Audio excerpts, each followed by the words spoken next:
இந்தியாவின் நெப்ப எப்படி என்றால் இலங்கை தமிழ் மக்கள் தன் பொக்கெட்ல இருக்கிறேன், தன்னை விட்டு ஒரு வெளியால போக மாட்டேன். ஆனால் வெளியால நிக்கிற சிங்கள தேசத்தை கொண்டு வந்து வைக்கலாம்னு பாக்கிறேன், அடுத்த பக்கத்துல போடலாம்னு சொல்லி. அன்றாதிசனேக்கான்றது நான் பாராட்டுறேன். எப்படி என்று சொன்னால் அதை நீங்க புரிஞ்சு கொள்ளணும். ஒரு எதிரி இந்த நாட்டில எவ்வளவு மோசமானவன் இருக்கிறான் என்று சொன்னால் அந்த மோசமானவன் நான் பாராட்டு வந்தானே. விளாடிமிர் புட்டின் அவர்களுக்கு இவை ஒரு எட்டாக்கணியாக பார்க்கலாம். பூட்டின் கதை முடியுது என்று தான் நான் பார்க்கிறேன். இலங்கை அரசோடு பேசி தீர்வுகளை பெறலாம் என்று அண்மையிலே தமிழரசு கட்சியினுடைய பேச்சாளராக இருக்கக்கூடிய பதில் செயலாளர் சுமந்திரன் குறிப்பிட்டார். சிரிப்பா தான் கருது. என்னன்னு சொன்னால் கேள்வியை பார்த்து சிரிக்கிறீர்களா, சுமந்திரனை பார்த்து சிரிக்கிறீர்கள்? ஒட்டுமொத்த இதை பற்றி கதைக்கிற அத்தனை பேர் சுமந்திரனா இருந்தால் என்ன, இல்லாட்டா கஜேந்திரமார் பொன்னமலம் என்ன, ரெண்டு பேரும் என்ன பொறுத்தவரை ஒன்றுதான். உங்கள் பிரதேச ஆலயங்களில் இடம்பெறும் ஆன்மீக கலை மற்றும் கலாசார நிகழ்வுகளை உலகறியச் செய்ய லங்காஸ்ரீயோடு இணைந்து கொள்ளுங்கள். தொடர்புகளுக்கு 076 70 60 910. அரசியலில் நகர்த்தப்படும் காய்கள், திரைமறைவில் நடக்கும் ரகசிய பீரங்கள், உலகத் தமிழர் அறிந்தேயாக வேண்டிய உண்மைகளை தேடி ஒரு உடறுப்பு.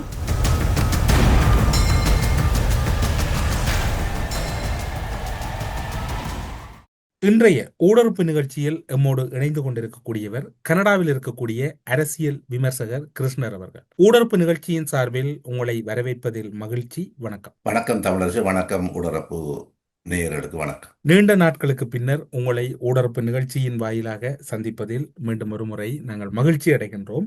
அண்மை காலங்களிலே உலகளவிலே பல மாற்றங்கள் நிகழ்ந்து கொண்டிருக்கின்றன.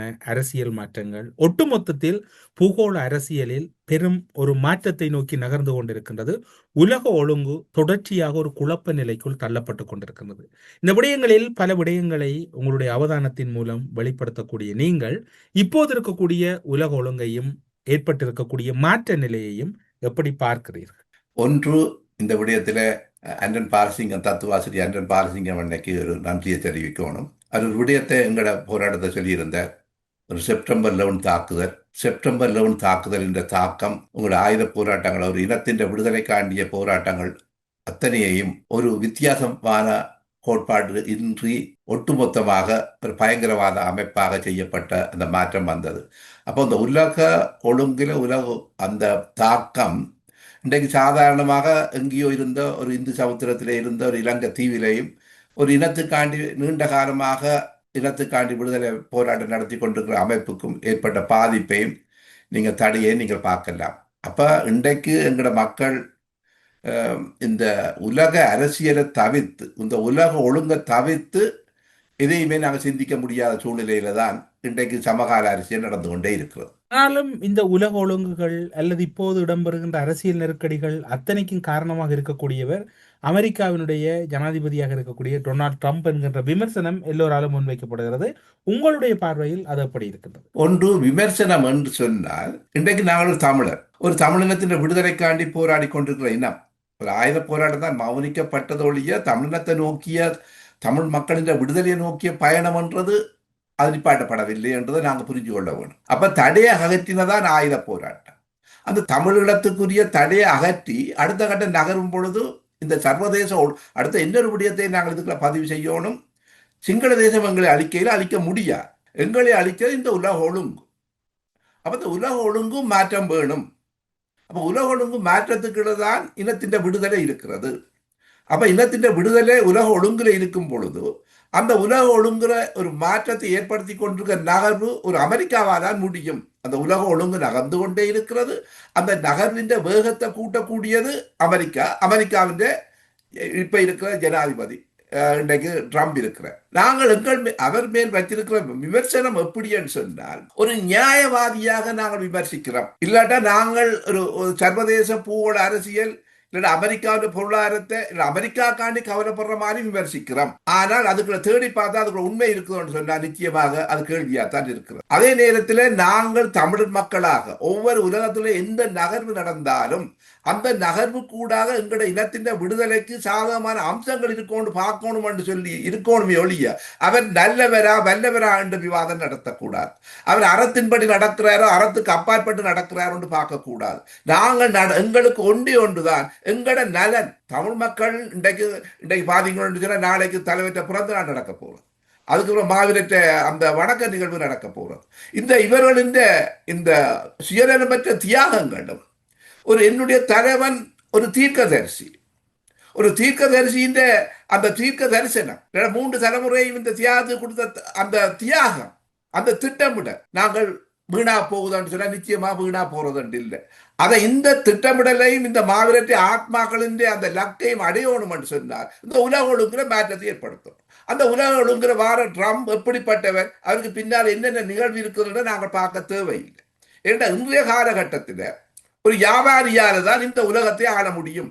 ஏன்னா வியாபாரி என்றது ஒரு நலன், தன்னுடைய நலன், தன்னுடைய நாட்டு நலன், தன்னுடைய நாட்டு நலனை முன்னிலைப்படுத்தும் பொழுது அந்த நலனுக்குள்ள தமிழ் மக்களின் நலன் இருக்குதா என்று பார்க்க வேண்டும். அப்படியாயின் உங்களுடைய கருத்துப்படி டொனால்ட் ட்ரம்ப் அவர்களுடைய போக்கு சரி. அதாவது நான் இந்த ட்ரம்பின் ஆரம்ப முதல் வருஷத்திலேயே முதலாவது ஆட்சிக்கு வரும் பொழுதே நான் எதிர்பார்த்தேன் ட்ரம்ப் வருகை என்றது உலக ஒழுங்கில் மாற்றத்தை ஏற்படுத்த போறார்.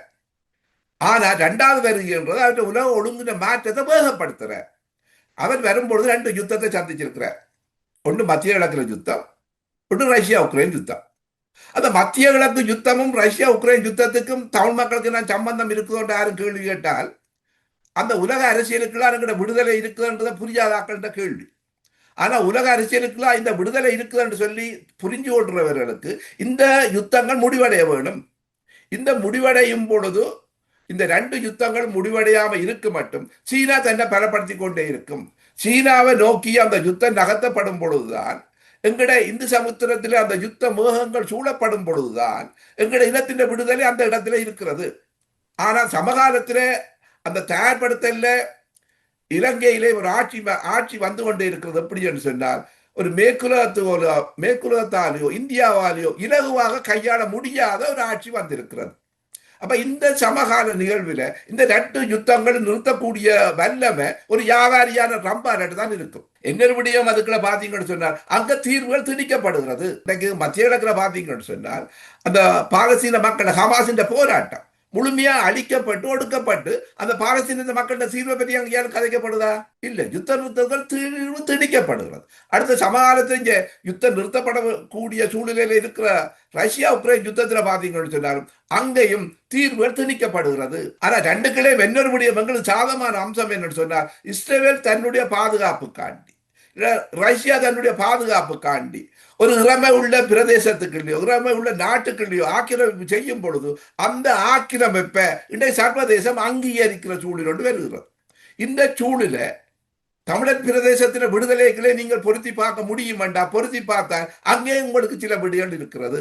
அப்ப இன்றைக்கு சமகால அரசியல் என்றது தமிழ் இனத்தின் விடுதலைக்காண்டி நோக்கி பயணிக்கிற தமிழினத்துக்கும் இந்த இனத்துக்காண்டி விடுதலைக்காண்டி வித்துடையான இந்த மாவீரற்ற ஆத்மாக்களின் மாவீர நாள் நிகழ்வுகள் நடக்கிற காலகட்டத்திலேயும் இந்த நடந்து கொண்டிருக்கிற விடயத்தை பார்த்தீங்கன்னு சொன்னால் அங்கே ஒரு தொடர்பு இருக்கிறதா பார்க்கக்கூடிய இருக்கு. அவ்வாறாக நீங்கள் எப்படி தொடர்புபடுத்த முற்படுகிறீர்கள்? என்ன தொடர்பு இருப்பதாக நீங்கள் கருதுகிறீர்கள்? மாவீரர்கள் போராட்டம் வரலாற்றை பார்க்கணும். 2005ஆம் ஆண்டு ஜனாதிபதி தேர்தலை நீங்கள் பார்க்கணும். ஒரு முடிவெடுக்கப்படுது. இன்றைக்கு மஹிந்த ராஜபக்ச அன்றைக்கு தான் அந்த முதலாவது சந்திரியாவுக்கு பிறகு அந்த ஜனாதிபதி தேர்தலில் ரணிலுக்கும் ஒரு மேற்குலகத்தின் முழுமையான ஆதரவாளரான மேற்குலகத்தின் நிகழ்ச்சி நிரலில் பயணிக்கக்கூடிய ஒரு மேற்குலகத்தின் விசுவாசியான ஒரு ரணில் வார அவற்றை வெற்றி உறுதிப்படுத்தப்பட்டதாகத்தான் தேர்தல் முடிவு கிடைக்கும் மட்டும் நம்பிக்கொண்டிருந்த மேற்குலகமோ இந்தியாவோ ரணிலோ. ஆனால் அங்கே எதிர்பாராத நிகழ்வு ஒன்று நடக்குது. எல்லாம் அதாவது தமிழ் முஸ்லீம் இல்லைடா மீட்டுக்குடி சிங்கள மக்கள் இருக்கிற இடத்துல எல்லாம் தன் வாக்கு வங்கிகளை அபகமாக எடுத்துக்கொண்டு தனி சிங்கள பௌத்த பிரதேசங்களில் மஹிந்த ராஜபக்ச அதீதமான வாக்குகளையும் எடுத்துக்கொண்டு வரும் பொழுது அந்த வெற்றியை தீர்மானிக்கிற பிரதேசமாக யாழ் மாவட்டம், கிளிநொச்சி மாவட்டம், முல்லைத்தீவு மாவட்டத்தின் வாக்குகள் நிற்கும் பொழுதுதான் அங்கே ஒரு அதிர்ச்சியான சம்பவம் நடக்குது தமிழரசு. அந்த அதிர்ச்சியான சம்பவத்தை நீங்கள் சரியாக பார்க்கிறீர்களா அல்லது அது தமிழர்களுக்கு ஒரு வெற்றியாக பார்க்கிறீர்கள்? குறுகிய காலத்தில் பார்க்கும் பொழுது உங்களோட தாக்கத்தை ஏற்படுத்தக்கூடியதாகவும் ஒரு தமிழ் மக்களின் விடுதலை நோக்கிய பயணத்துல நீண்ட காலத்துல இலங்கை எந்த எப்படியான ஆட்சியாளர்கிட்ட இருக்க வேணும் என்ற பார்வை கூடாக திட்டமிடல் கூடாக தீர்க்க தரிசனத்துக்கு கூட பார்க்கும் பொழுது அங்கே ஒரு பெரிய ஒரு மாற்றம் நடத்ததா பார்க்கக்கூடிய இருக்கிறது.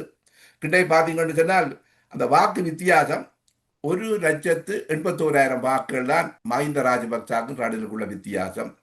கிட்டத்தட்ட யாழ் மாவட்டம், கிளிநொச்சி மாவட்டம், முல்லைத்தீவு மாவட்டத்தில் பார்த்தீங்கன்னு சொன்னால் 7,00,000க்கு மேற்பட்ட ஆக்கள் வாக்களிக்க தகுதியாக இருந்தவர்கள். ஆனால் வாக்களிக்கப்பட்டது கிட்டத்தட்ட யாழ் மாவட்டத்தை எடுத்துக்கொண்டால் 8,524 வாக்குகள், கிட்டத்தட்ட 1.2 வீதம்தான். அங்கே அந்த முழுமையாக அந்த மக்கள் வாக்களித்திருந்தால் அந்த வாக்களில் கணிசமான பகுதி தங்களுக்கு கிடைக்கும் என்ற ஒரு கணிப்போடு இருந்த ரணிலுக்கும் மேற்குலகத்துக்கும் அங்கே ஒரு அதிர்ச்சியான செய்தி வந்து அந்த வாக்களிக்காமல் மக்கள் முடிவெடுக்கும் பொழுது, அந்த வாக்களிக்காமல் அந்த முடிவெடுக்கும் பொழுது சுயமாக முடிவெடுத்து அந்த வாக்களிக்காமல் ஒதுங்கி இருக்கும் பொழுது அங்கே ரணிலின் வெற்றி பறிக்கப்பட்டு மஹிந்த ராஜபக்ச குடும்பம் ஆட்சிக்கு வருகிறது. அது மேற்குலகத்துக்கு எதிரான ஒரு சக்தி. அன்றைக்குத்தான் சிங்களத்தின் அந்த இந்து சமுத்திரத்தின் அழகான தீவென்று சொல்லி அழகான முத்தன்று சொல்ற சிங்கள தேசத்தின் அந்த மாற்றம் ஒரு சர்வதேச ஒரு யுத்த களத்துக்குள்ள மாட்டுப்படுற புள்ளி அன்றைக்கு தான் விதைக்கப்படுகிறது. இப்போது நீங்கள் குறிப்பிட்டீர்கள் ட்ரம்பினுடைய செயற்பாடுகள் அல்லது உலக ஒழுங்கில் அவருடைய மாற்றங்களை நியாயப்படுத்தியிருந்தீர்கள். இப்போது உக்ரைன் விவகாரத்திலே அமெரிக்கா வெளியேறி இருக்கின்ற சூழ்நிலையில் ரஷ்ய ஜனாதிபதி புட்டின் அவர்கள் ஒட்டுமொத்த ஐரோப்பாவையும் கட்டுப்படுத்தக்கூடிய அல்லது கையகப்படுத்தக்கூடிய ஒரு நடவடிக்கையை நோக்கி நகர்வதாக கூறப்படுகிறது. அமெரிக்கா இல்லாத உக்ரைனில் அது சாத்தியப்படுவதற்கு சந்தர்ப்பங்கள் இருக்கிறது.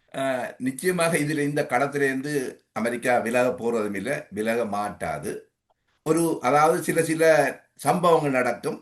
அந்த சம்பவங்களை வச்சுக்கொண்டு நாங்கள் அரசியலை கணிப்பீடு செய்ய முடியாது. ஆனால் நிரந்தரமாக அது நிச்சயமாக அமெரிக்கா தலையீடு இல்லாமல் உலகத்தில் எந்த இடத்திலையும் எதுவுமே நகர போறது இல்லை. இது நிச்சயமாக இந்த ஒப்பந்தம் நிச்சயமாக என்னை பொறுத்தவரை செலன்சியும் அதை ஏற்றுக்கொள்ளுவர். என்னடா அவர் 2 தெரிவு இருக்கிறது. அமெரிக்காவின் நட்பை இழக்கிறதா, இல்லாட்டா தன்னுடைய இறையாண்மைக்காண்டி அந்த அமெரிக்கா நட்பையும் கடந்து போராடுறதா என்று வரும் பொழுது, அவர் போராடும் பொழுது இறையாண்மையை இழந்து அமெரிக்கா நட்பையும் இழக்க வேண்டிய சூழ்நிலைக்கு தள்ளப்படும் பொழுது அவரும் ஒரு சமயோசிதமாக முடிவெடுப்பார். இறையாண்மையில் ஒரு பகுதியை விட்டு கொடுத்தாலும் நாங்கள் அமெரிக்கா நட்போட எங்களுடைய தேசத்தை பாதுகாக்கலாம் முடிவுக்கு தான் அது வருவது என்று நான் நினைக்கிறேன். அப்படியாயின் விளாடிமிர் புட்டின் அவர்களுக்கு இவை ஒரு எட்டாக்கணியாக பார்க்கலாம். பூட்டின் கதை முடியுதுன்னு தான் நான் பார்க்கிறேன். எப்படி முடிய போகிறது? அதாவது இந்த ஒப்பந்தத்தில் எப்படியோ இன்றைக்கோ நாளைக்கோ இந்த வருஷத்துக்கு இடையிலே அந்த ஒப்பந்தத்துக்குள்ள கைச்சாத்திட்டு ஒப்பந்தத்துக்கு பிறகுதான் ரஷ்யாவிட்ட உண்மையான உள்ளக விமர்சனங்கள் வந்து கொண்டே இருக்கும். ஏண்டா இதை அடைகிறதுக்கு அவர் கொடுக்கப்பட்ட பில்லியன் சொன்னார், லட்சக்கணக்கான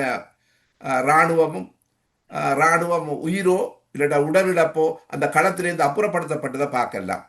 அதுக்கு பொருளாதாரம் என்று சொல்றது பில்லியன் டாலர்களாக பொருளாதார இழப்புகளையும் சந்திச்சிருக்கலாம். இதை அடைஞ்சது பார்க்கல.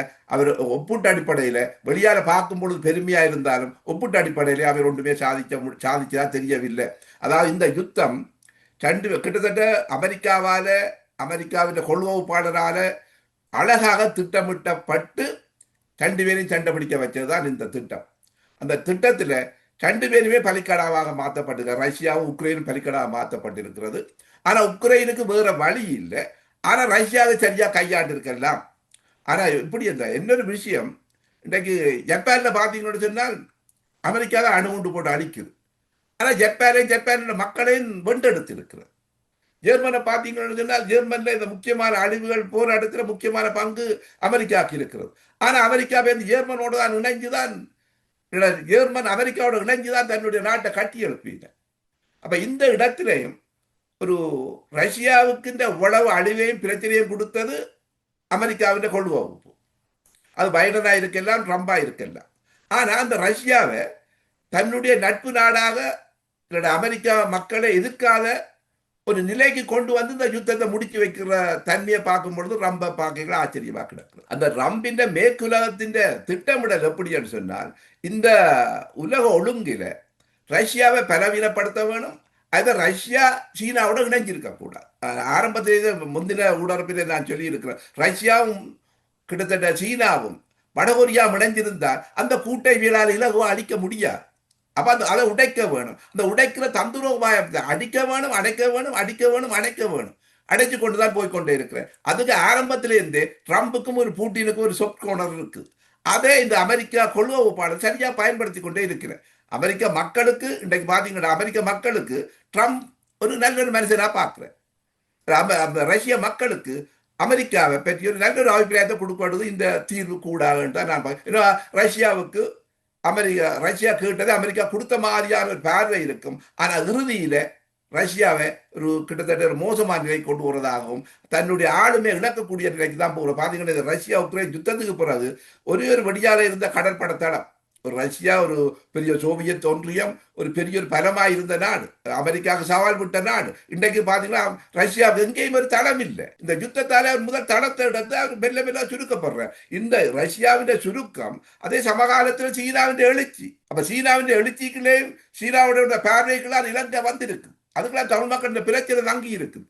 அப்ப இந்த யுத்தங்கள் முடிவடையும் பொழுது சீனாவை நோக்கிய போக்கஸ் இருக்கு. இன்றைக்கு பாத்தீங்கன்னா ஜப்பான்ல ஒரு பெண் பிரைம் மினிஸ்டர் வந்திருக்கிறார். அவன் வெளிப்படையாக இன்றைக்கு சீனாவோட சேலஞ்ச் பண்றான். இன்றைக்கு பாத்தீங்கன்னா யுத்தம் முடிஞ்சு ரஷ்யா உதாரணத்துக்கு ஜப்பானுக்கு அணுகுண்டு போட்டா போறது அமெரிக்கா என்ன சொன்னது, நீங்க ராணுவத்தை கட்டியமைக்கவில்லை, ராணுவ போர்க்கட தளவாடங்களை உருவாக்க முடியாது. இன்றைக்கு அனுமதி கொடுக்கப்பட்டுக்கிற இன்றைக்கு விமானம் தாங்கி கப்பல் இருந்து உருவாக்கப்படுது. அப்ப இந்து சமுத்திரம் என்றது அடுத்த யுத்த காலத்துக்கு தயாராகி கொண்டு இருக்கிறது. அந்த யுத்த களத்தில் தமிழ் மக்கள் இருக்குது. அந்த யுத்த களத்தில் தமிழ் மக்கள் இருக்கும் பொழுது அந்த களத்தில சரியாக பயன்படுத்தப்பட வேணும், சரியா புரிந்து கொண்டு இருக்க வேணும். அந்த இடத்துல இலங்கையில் அதிகாரத்தில் யார் இருக்கிறார்கள்? சீனாக்கு சார்பான மக்கள் இருக்கிறார்கள். சீனாக்கு சார்பான இந்த ஏபி ஆட்சியை அப்புறப்படுத்த முடியுமோ? ஒரு பாராளுமன்ற அரசியலுக்கு வந்தவர், ஆனால் பாராளுமன்ற அரசியலை நம்பாதவர்கள், திருப்பியும் பாராளுமன்ற அரசியல் நம்பாதவர்கள், ஆயுத போராட்டத்தை நம்பினவர்கள், ஆயுத போராட்டத்தில் சம்பவம் நடக்கும் பொழுது அதை சரியாக பயன்படுத்தி அந்த ஜனநாயகத்துக்கிடார் வாரார்கள். ஆனா ஜனநாயகத்துக்கிடா தங்களுக்கு ஆட்சிக்கு ஆபத்து வரும் பொழுது அவர் பேர்ந்தும் ஆயுத போராட்டத்தை எடுப்பார்கள், இல்லை ஆயுதத்துக்கு அதிகாரத்தை கைப்பற்றுவார்கள். இதை தொடர்ச்சியா பார்க்கும் பொழுது சிங்கள தேசம் இதுல எது விடுபட முடியாது. விடுபட முடியாம இருக்கும் பொழுது சீனா, உதாரணத்துக்கு சீனா பார்த்தீங்கன்னு சொன்னா இன்றைக்கு இவ்வளவு காலமும் தன் ஒரு வெளிநாட்டில் போய் ராணுவம் சண்டை பிடிச்சா வரலாறு இல்லை. ஒரு வடகொரியா யுத்தத்தில் சந்திச்சிருக்கு, பக்கத்து நாடுகள் ஒரு எல்லா கடல் கடந்த ஒரு யுத்தத்துக்கு போறதுக்கு இனிமே தான் தயாராயிருக்கு. அதாவது தான் விமானம் தாங்கி கப்பல்களையும் கட்டிக்கொண்டே இருக்குது. விமானம் தாங்கி கப்பல் கட்டுமானம் என்னன்னு சொன்னால் சீனா தன்னுடைய இவ்வளவு காலம் இருந்த நடைமுறையிலிருந்து வெளியால் நடைமுறைக்கு வருகிறது. வெளியால் நடைமுறைக்கு வரும் பொழுது அந்த களம் சில இலங்கையில முன்னிலைப்படுத்தியும் இருக்கலாம், சிங்கள தேசத்தை முன்னிலைப்படுத்தியும் இருக்கலாம்.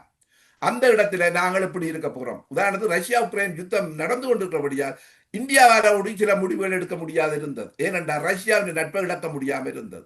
அந்த இடத்துல இந்தியாவும் ஒரு வெளிநாட்டு அமைச்சர் ஒரு காத்திரமான முடிவு எடுத்துக்கொண்டு ஒரு அளவுக்கு தங்களை தக்க வைத்துக் கொண்டு. ஆனால் இந்தியா நீங்கள் கூறுகின்ற ஒரு பெரிய பரப்பு அவை பற்றி பேசுவதற்கு ஒரு நாள் முழுவதும் போகும். ஆனாலும் கூட இந்தியா இலங்கை விடயத்தில் ஈழத்தமிழர்களை இன்று வரைக்கும் பெரிய அளவில் அடுத்த கட்டத்துக்கு எடுத்து செல்ல வேண்டும் என்று நினைக்காமை அல்லது அவை பற்றி சிந்திக்காமைக்கான காரணம் ஒன்று.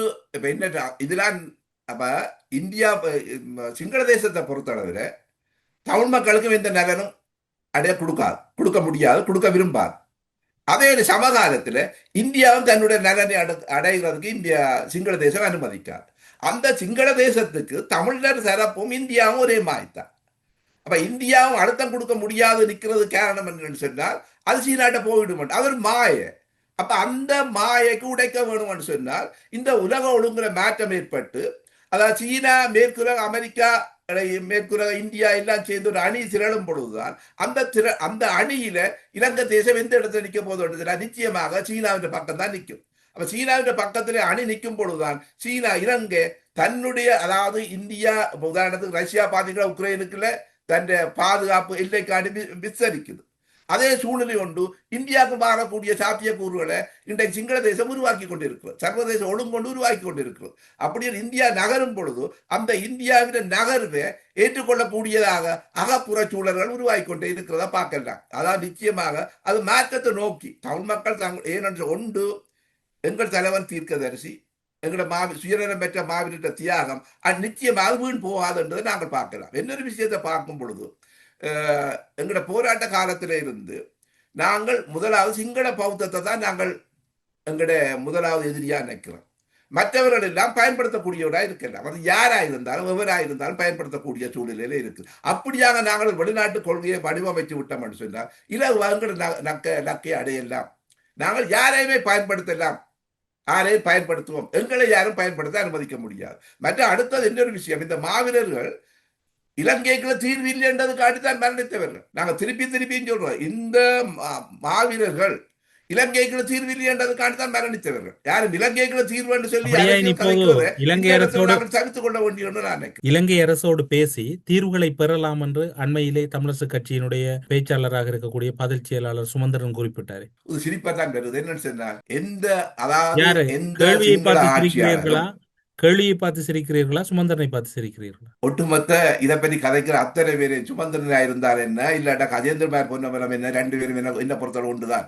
இந்த அரசியல்வாதிகளுக்கும் இந்த விடுதலை போராட்டத்துக்கு சம்பந்தம் இல்லை. என்றால் அரசியல்வாதிகள் இலங்கைக்கு தீர்வை பற்றி கதைக்கிற, அந்த போராளிகள் இலங்கைக்கு வெளியாலாம் தீர்வு ரெண்டு நாடு தான் கதைக்கிற.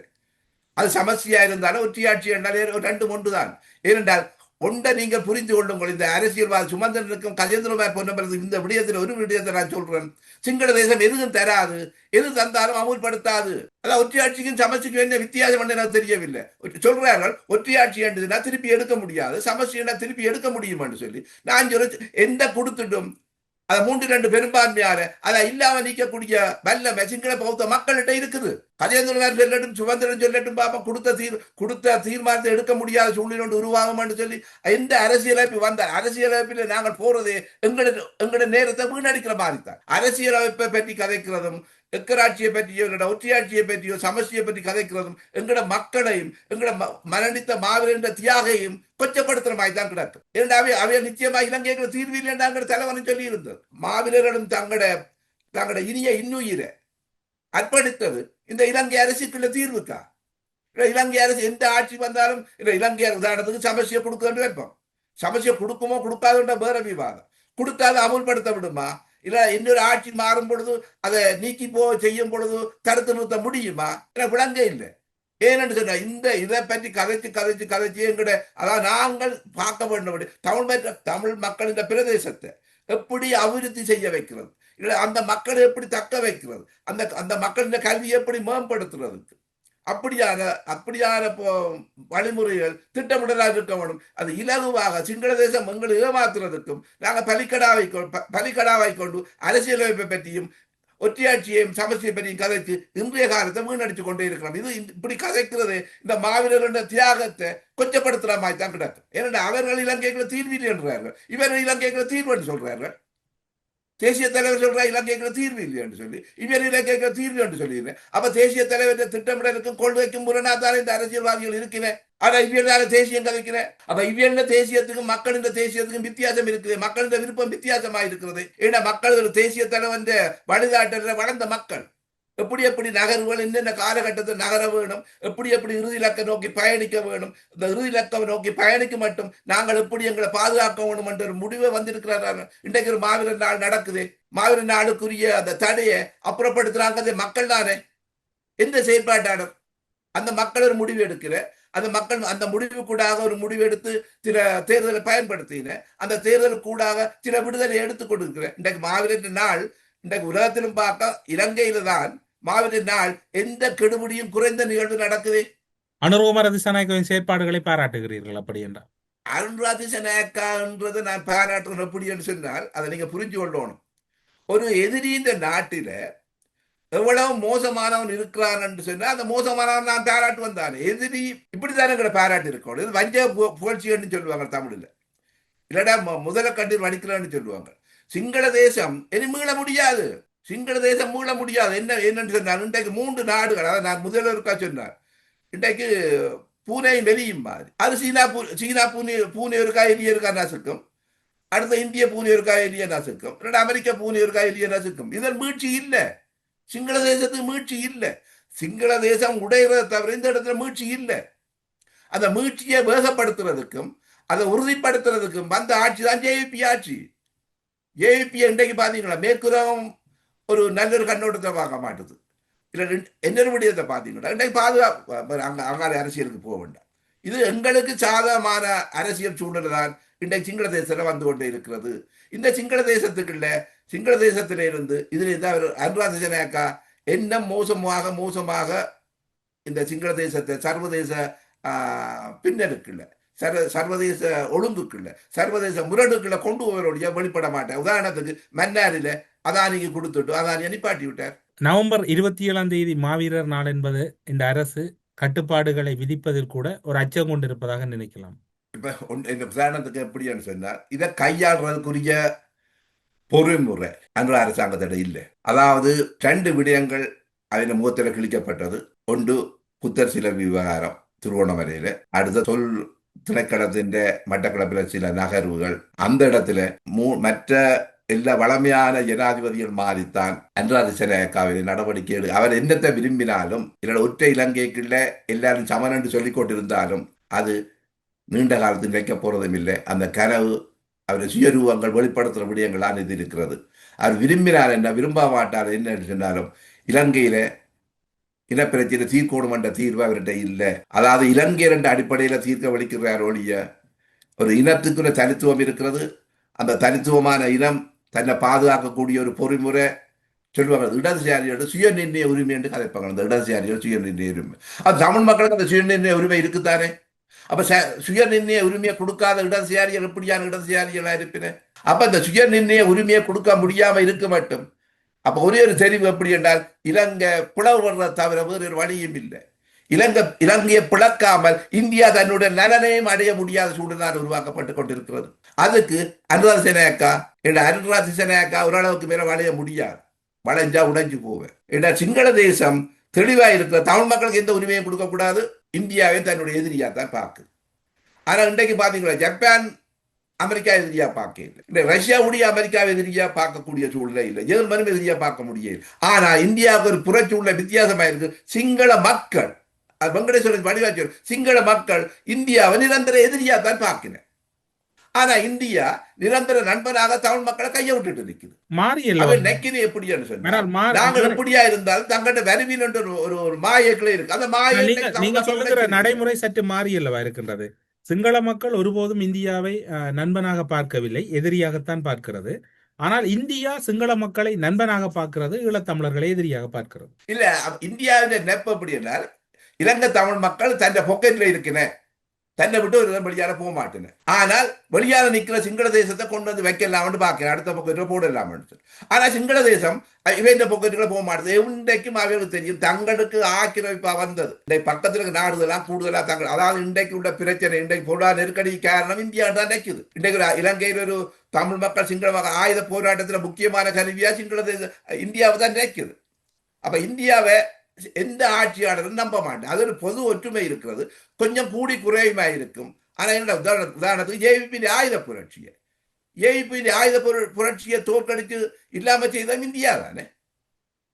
அப்ப இந்தியாவுக்குரிய பயம் அது சிங்கள மக்கள் மத்தியில் சிங்கள பௌத்த மகாவம்ச அந்த அந்த மனோநிலையில இந்தியாவுக்கு எதிராக இருக்கிறது. அப்ப இந்தியா எப்படியா இருந்தாலும் இந்தியா தன்னுடைய நலனை சிங்கள தேசத்தின் அனுசரணையோடு அடைய முடியாது.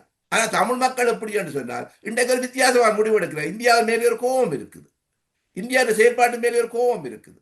ஆனா இந்தியாவை நிரந்தர விரோதியா பார்க்க இல்லை, ஆனா கோபம் இருக்கு. அதுல வெளிப்பாடுகள் இனிவரும் காலத்துல இந்தியாவின் சொல்லுக்கு தமிழ் மக்கள் சொல்றாக்களுக்கு வாக்களிக்க மாட்டேன். அந்த வாக்களிக்காமல் விடும் பொழுது கூடி இந்தியா மேற்குறோம் தன்னுடைய கட்டுப்பாடு அந்த மக்கள் மத்தியிலிருந்து இழக்குது. அப்ப இழந்த மக்களின் கட்டுப்பாடை மீடு எடுக்கணும் என்று சொன்னால் சில விடயங்களை செய்ய வேண்டிய தேவை அழுத்தங்கள் அவர்களுக்கு வருகிறது. அப்படியாக அழுத்தங்கள் கொடுத்து கூடி எங்களோட இறுதி இலக்க நோக்கி நாங்கள் பயணிக்கிறதுக்கு நாங்கள் தயாராக இருக்க வேண்டும்.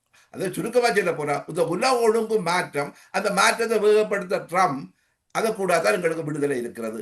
அதே நேரத்தில் தன்னுடைய பாதுகாப்புக்காண்டி இந்த இறையாண்மை உள்ள நாட்டுகளை கூடி ஒரு தலையிடலாம், தலையிட்ட அந்த இறையாண்மை உள்ள நாட்டுகளை கூடி பிரதேசத்தை பிடிக்கலாம், பிடித்ததை அங்கீகரிக்கக்கூடிய இன்றைக்கு வெளிச்சூழல தான் இன்றைக்கு இருந்து கொண்டே இருக்கிறது உலகத்தில். என்றால் இஸ்ரேல் பிடித்த இடத்தை இஸ்ரேல் பவர் சோன் ஒன்று உருவாக்குது, அது இன்றைக்கு ரஷ்யா பிடிச்ச இடத்துல தனக்கு சாதகமான சூழ்நிலை இருக்குது. இது நாளைக்கு வெவ்வேறு நாடுகளே நடக்கலாம். ஊடறுப்பு நிகழ்ச்சியில் இணைந்து கொண்டு பல முக்கியமான விடயங்கள், பூகோள அரசியல்கள், இந்திய இலங்கைக்கு இடையில் இருக்கக்கூடிய உறவு நிலையில் ஏற்பட்டிருக்கக்கூடிய தாக்கங்களும் அதன் பின்னணிகளும் என்று பல விடயங்களை பகிர்ந்து கொண்டமைக்காக ஊடறுப்பு நிகழ்ச்சியின் சார்பில் சிறப்பு நன்றிகளோடு உங்களிடம் விடைபெற்றுக் கொள்கிறோம். நன்றி, வணக்கம். வணக்கம் தமிழரசு, வணக்கம் ஊடறுப்பு நேயர்களுக்கு வணக்கம், நன்றி. அரசியலில் நகர்த்தப்படும் காய்கள் திரைமறைவில் நடக்கும் இரகசிய பேரங்கள். உலகத் தமிழர் அறிந்தேயாக வேண்டிய உண்மைகளை தேடி ஒரு உடறுப்பு.